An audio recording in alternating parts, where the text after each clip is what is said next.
Down in Anbar province, which is a key Iraqi region where so much American blood was shed over the last 14 years. Does the Obama administration have a plan to hold on to it at this hour?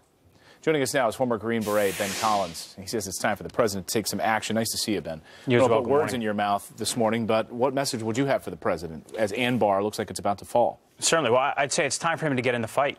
You know, I mean, certainly this president, I don't think, has recognized, or at least he's not willing to recognize how far and what the consequences are going to be.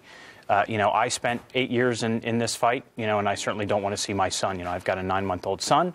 I don't want to see him have to grow up and get into this fight as well. And the reality is something as significant as Anbar. Anbar is the home to the second largest dam, the Haditha Dam in Iraq. The first one is the Mosul Dam.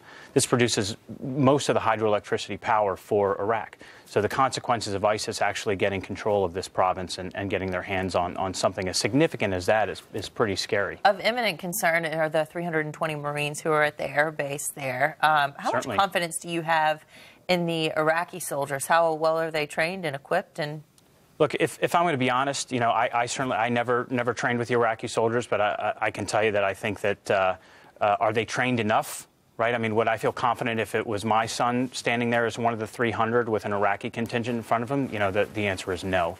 And there were a lot of tribes in that region, right? So Anbar is a very Sunni tribal area in a country that's led by Shias.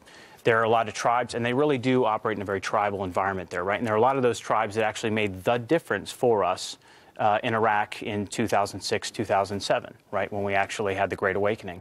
And they really consider that we abandoned them when we left, and left them to basically be subdued under Shia rule.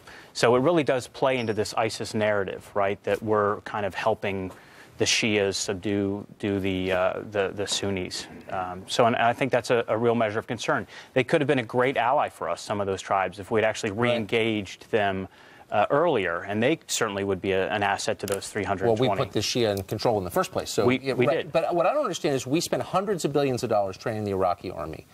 Some of the smartest people I've ever met were involved in that effort.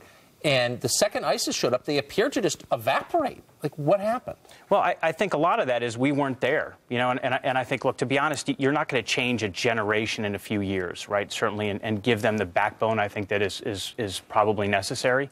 I can tell you that from my own experience, at least in Afghanistan, I mean, as long as we were there, at least in support, right, and they knew that they had air cover, right, air support's a massive thing in this fight. Knowing that when you're actually getting engaged, you're going to have close air support that's going to be able to help you out, and you're going to have medevac capabilities. And those guys simply, they don't have that kind of guarantee anymore, and I think that probably is pretty demoralizing. We'll get you out of here on this, which is the president saying no boots on the ground in this next action. Do you think that that's viable? No. Well, that's a great question. Is it viable to the mission? What's the mission, right? What's the end state? What's the strategy? I personally believe that, yes, we're going to necessitate boots on the ground. Now, I'm not asking for, thousands and thousands of Americans. I'm asking for, maybe I'm a little biased, but I'm asking for special forces, right? I mean, this is what they do. This is what we train to do. Go in and help train and help lead. But you have to lead. You've got to be in the fight. These guys want to see that you're standing next to them in this fight and you're willing to risk your life. Otherwise, this thing is just going to evaporate. And I'll tell you, the longer we're spending time, not fixing this problem, the longer they get more recruits, more Europeans. They're up to 3,000 Europeans right now. No, and the more influence we lose over the Arab world. That's really ominous. Ben Collins, thank you for that. Thank you very much. Great to see you. More Fox and Friends in 2 minutes. We'll be right back.